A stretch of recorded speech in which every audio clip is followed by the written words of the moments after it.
Oh no, not that one again. That's infamous. Oh look.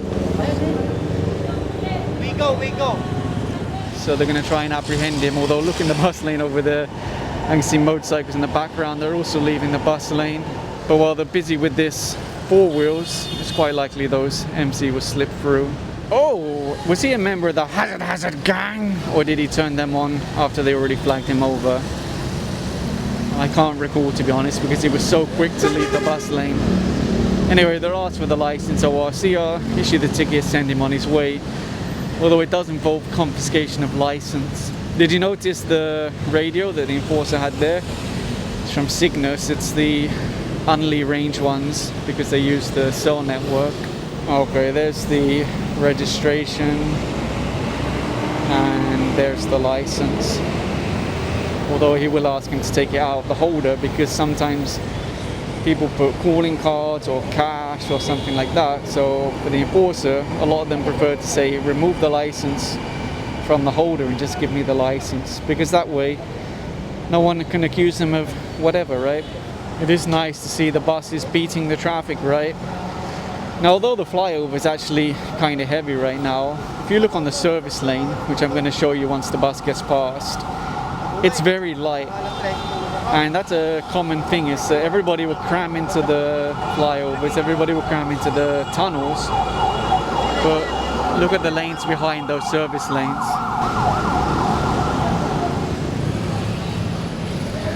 He's trying to avoid them.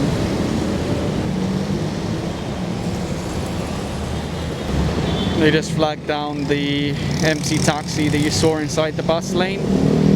Now, when it comes to why people are inside the bus lane, most often what the drivers and the riders would say is, I'm in a hurry, or I'm in a rush, I'm running late.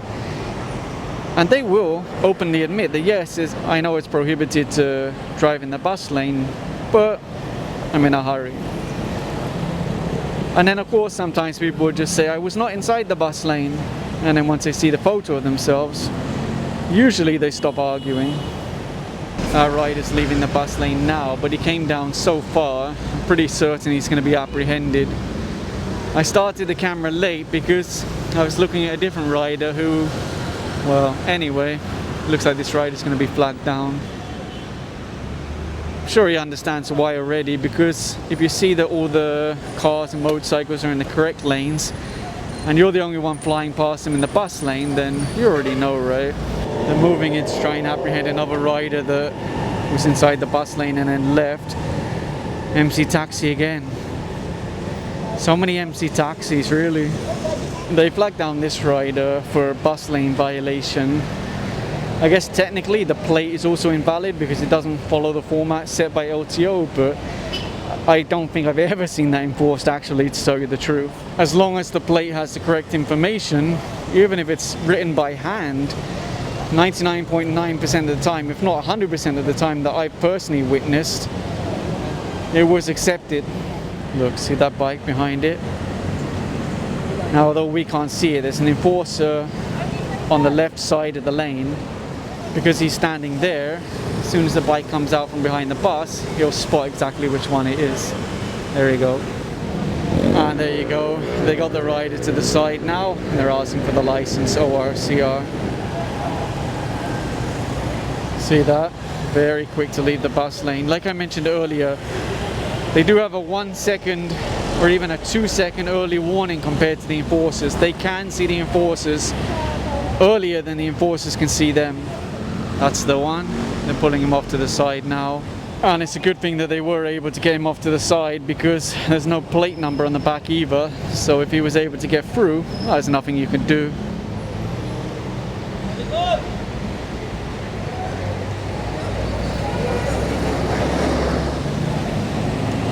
They're asking him to go to the side, but I can see him waving at them. Is he going to comply? Maybe.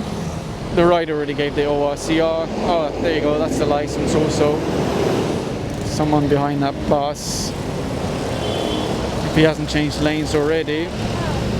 There he is, look. They did manage to get that rider to the side. I actually expected that he was going to slip through, I just saw a van on the other side of EDSA being escorted through the traffic. No license plates, no conduction stickers, and it reminded me of comments recently, and it's something that I've definitely noticed myself. The vehicle that is coding, someone will spot that last character of the plate from 20 kilometers away. But if you just remove the plate completely, it's like they've enabled some kind of invisibility cloak and nobody sees the vehicle anymore. Nobody flags it down. It's really a strange phenomenon that I have noticed myself. Now, I'm not saying you should remove your plates. I actually think that there should be really heavy penalties for those who drive around without plates or concealed plates, because right now it's very soft and it has been for the longest time. But I'm just saying that it's really true. For some reason, when vehicles remove their plates, it's like they suddenly became invisible. And that has been a bit of a hot topic recently with the Teslas, right? They've allegedly been involved in certain road rage incidents or hit and run or whatever the specific situation is. I don't know. You know, there's been various different alleged incidents. At least in that case, if you break down the model, the year, the color, the area, there's probably not that many registered, right? Compared to if you say, okay, a 2020 black Vios in, I don't know, Alabang, for example, how many are you going to get? More than you could even imagine. But still, they should have plates, and if they don't have their LTO issued plates, they should have temporary plates. Look, see, he's going to warn the people behind him, leave the bus lane. The thing is, don't go in the bus lane in the first place, right? It shouldn't be that, oh, there's an enforcer, we have to obey the law, and then the rest of the time you just do whatever you want on the road, right? Sometimes people do get surprised because they think they left the bus lane super early, and they don't know that there was a spotter also watching in another location. Okay, so the spotter has called out that one, and he saw he left the bus lane. Right now he's in the middle.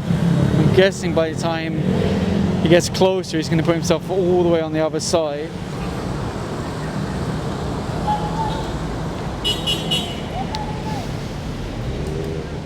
The rider actually managed to slip past the first set of enforcers, and then he was looking back at them, and that's when the second set flagged him down. Oh, looks like there's another rider coming now. There you go, that's the motorcycle.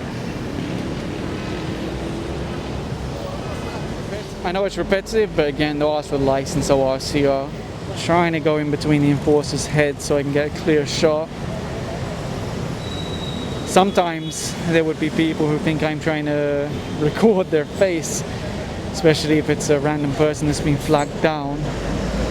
And actually what I'm doing is zooming in way beyond their head into the distance. While things are a little bit quieter, I guess we could talk about some potential upgrades or improvements for the busway. The obvious one would be maintenance. The bus stops need maintenance. There's broken fences, there's fences tied together with rope. Some of them need to be re-cemented, or they just weren't cemented into the ground in the first place, so they're free hanging. So these are just like, it's only 1 or 2 weeks of work. It wouldn't be a lot of work to fix it up, and then commuters would notice the difference. And then maybe also some minor adjustments. For example, the no smoking signs. They shouldn't be mounted at eye level with sharp corners.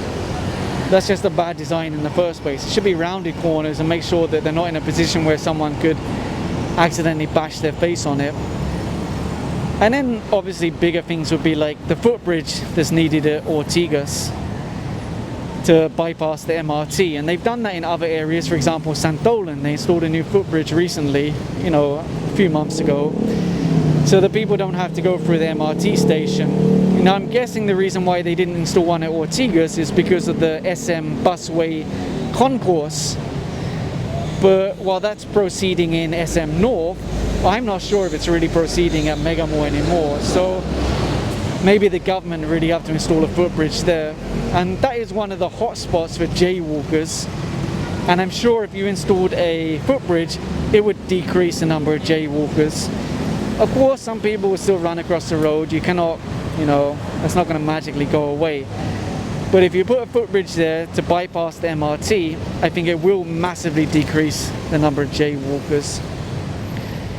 And then of course some people are asking for elevators, which have been installed at some stations already, or some bus stops. But, well, there were some issues with that, right, which are still working out. And some of them actually got vandalized, smashed within, I think within days of launching, which is not ideal. And then obviously some people are also asking for extra bus stops. For example, in Cabal, there's a lot of people asking for an extra stops in the Cabal area. But I think a solid starting point is just the maintenance, right? It really needs some maintenance, the existing bus stops. And talking about maintenance, I spotted that one of the clocks inside the bus lane, the digital clocks, there were LEDs that were broken. And I was like, oh, that's kind of annoying. And then when I went back next time, it had already been repaired. So I thought, okay, that's good. Not only that, but you may have noticed that they've made some changes to those. Previously, it would just say the bus stop and the time. For example, Main Avenue, 5 p.m. Now it will say Main Avenue, going to PTEX, 5 p.m. So they have made some changes there. Or if you're on the northbound, it might say going to Monumento or whatever. And some people have said it would be nice if they could include how long until the next bus arrives. Now, during peak hours, it's probably not worth including because the buses are so frequent, the clock would be constantly updating, like 30 seconds, 45 seconds, 60 seconds. But during off-peak hours, especially let's say midnight, there are far fewer buses operating because the demand is much less. So knowing that the next bus is, I don't know, 4 minutes away, it could be useful. And as far as I know, LTFRB are GPS tracking all of these buses. And the data used to be publicly available through DOTR. You could actually access it yourself. So it is potentially possible that they could build that into the clocks one day. And then it would be similar to what you have in other countries. Many other countries do have that.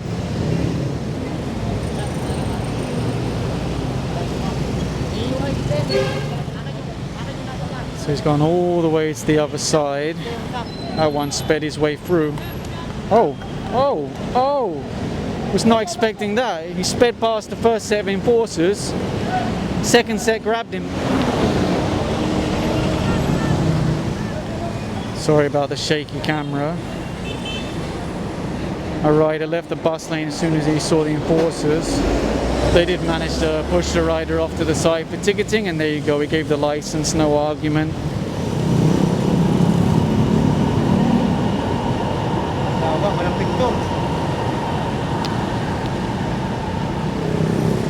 That vehicle says rescue. It left the bus lane upon seeing the enforcers. They do verify vehicles like that because sometimes they're misused. That's the truth sometimes. I'm not saying this one is, but in the past they've apprehended ambulances or PTVs that were being used to transport VIPs, for example going to the airport, to transport commuters or commercial goods, going to like a sari store. Like the things they see sometimes is mind-blowing. And as long as everything's in order, for example they have a patient or they have a trip ticket or something similar, then usually the whole process only takes about 10 seconds and then they send them forwards.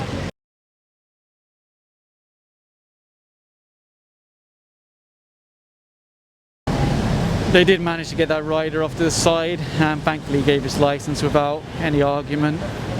The enforcers were surprised that the rider handed over the original ORCR because most of the time people would hand over a photocopy, and actually they suggested to him keep the originals at home, keep them somewhere safe and just carry the photocopy to show us. That's a question that often comes up online. People say, can we use a photocopy instead of the original? Lights, sirens, says ambulance. So there you go, he has a patient in the back. They saw the patient, sent him on his way. Definitely under 10 seconds. There used to be so many complaints and just general questions from the public. They would say, how come every morning rush hour, every evening rush hour, the bus lane is flooded with supposed ambulances running the lights, the sirens, speeding through at high speed, when there's a lot of commuters around. And then the rest of the time, it seems like there's barely any. How come only at rush hour, morning and evening? And that's the time they started verifying them, and they realized that a lot were being used for the wrong purpose.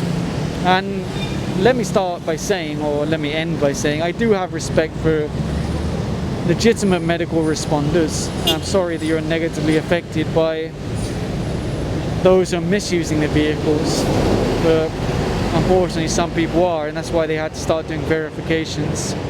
This is one of the motorcycles you saw earlier being apprehended. It's actually being impounded. According to the enforcer, expired registration, expired driver's license, with the initial violation being bus lane. 1MC.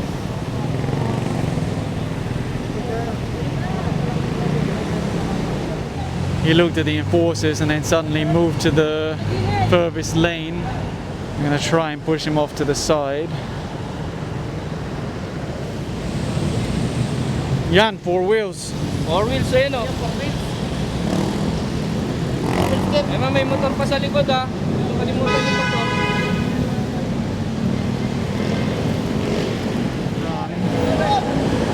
Okay, they've blocked him. As long as he doesn't pull the throttle, which he is, he's actually pulling the throttle. And that's the big up truck they're pulling off to the side that was in front of the MC.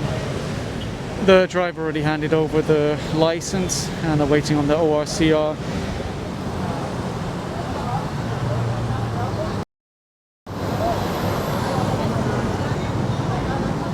He's trying to avoid the enforcers that are trying to apprehend him. Oh, galing, ate. That's the same enforcer that tried to block the convoy. I wasn't there, but I saw the video released by SAICT, and a lot of people keep asking about that convoy.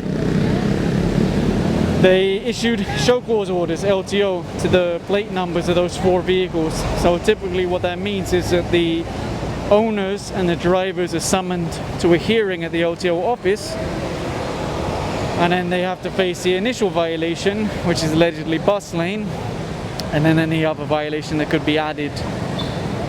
The thing is, countless show cause orders have been issued in the past to motorcycles and cars, and LTO generally doesn't release updates to the public. That's why I said in my post about that I hope LTO will release an update, because a lot of people want to know that they're really going to be penalized just like every other person. A lot of people would recognize that lady enforcer because she's the same one that was previously given an award from the Ombudsman. She's the same one that you saw before when that rider had his bike impounded, and then she gave him money so that he could at least get a ride going home. So she is pretty well known, she's got a good history. But ultimately, if you're just by yourself trying to stop multiple cars and they don't want to stop, well, she's not a superwoman. She works hard and she is good on the road, but she's not a superhero.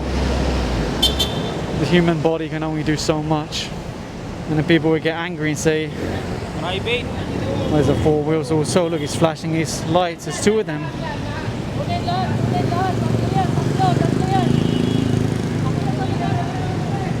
Look, flash, flash, flash, flash.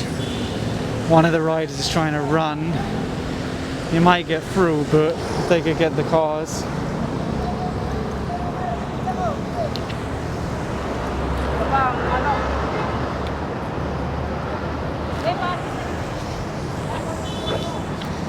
Sorry. Looks like a Porsche.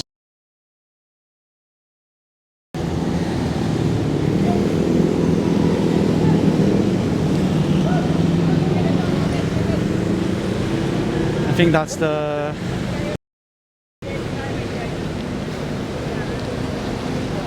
License na lang po sir, saka OR sir. Meron na lang po license sir, saka OR sir. Dali lang naman.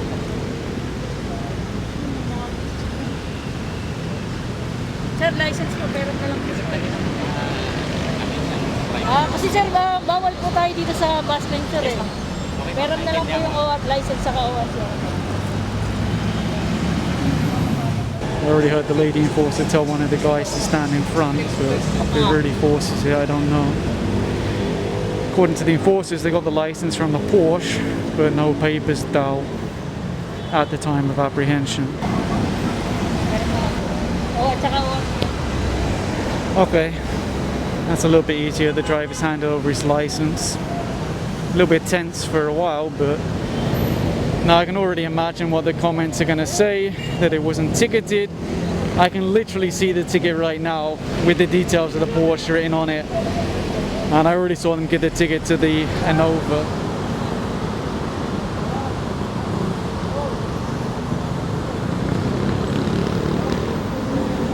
He actually came all the way to the bottom of the bus lane, which at least makes it easier for them. They didn't have to go through traffic to try and pull him out.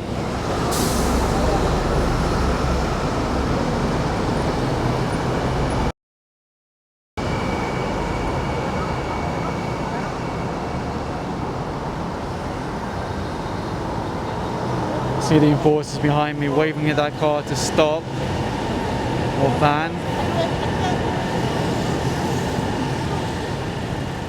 The last van they apprehended in this area actually ended up being impounded as Colorum.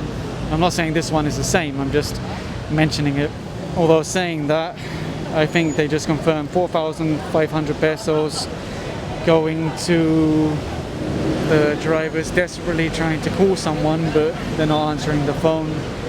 He keeps putting it on speaker for the enforcers to hear, but they're not answering, so I don't know who it is. I know in the past enforcers have had a really hard time when Colorums have called someone and then put a lot of pressure on enforcers to release it, and then if you don't release it you end up with a big headache yourself. Not necessarily this team, because they have SAICT tracker who's been very supportive, and in fact Secretary Abalos, the AOG, and even President BBM have been backing up enforcers now because they really want to crack down on Colorum. So it's really good when you have that kind of support from above, because it means you can't be bullied anymore just because you know someone powerful.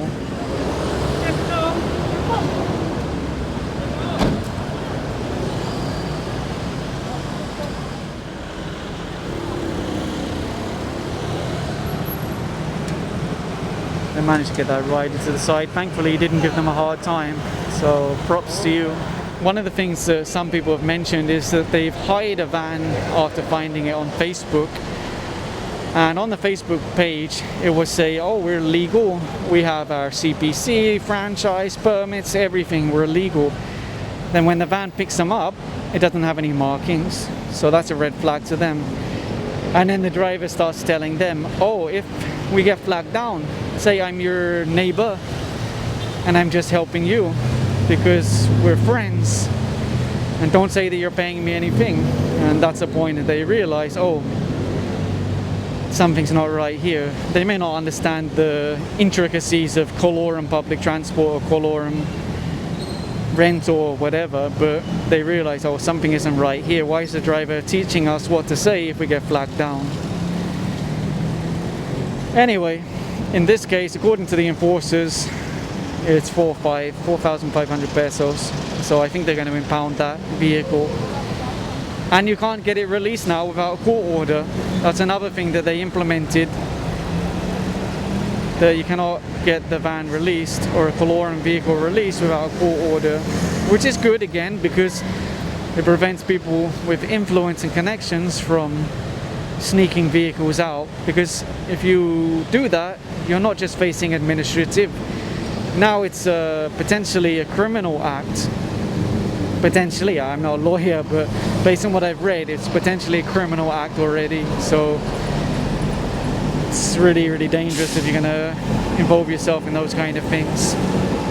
That's good. It's good that Secretary Abalos and the President really took a hard stand, because before, it's really hard. It's really hard, to be honest.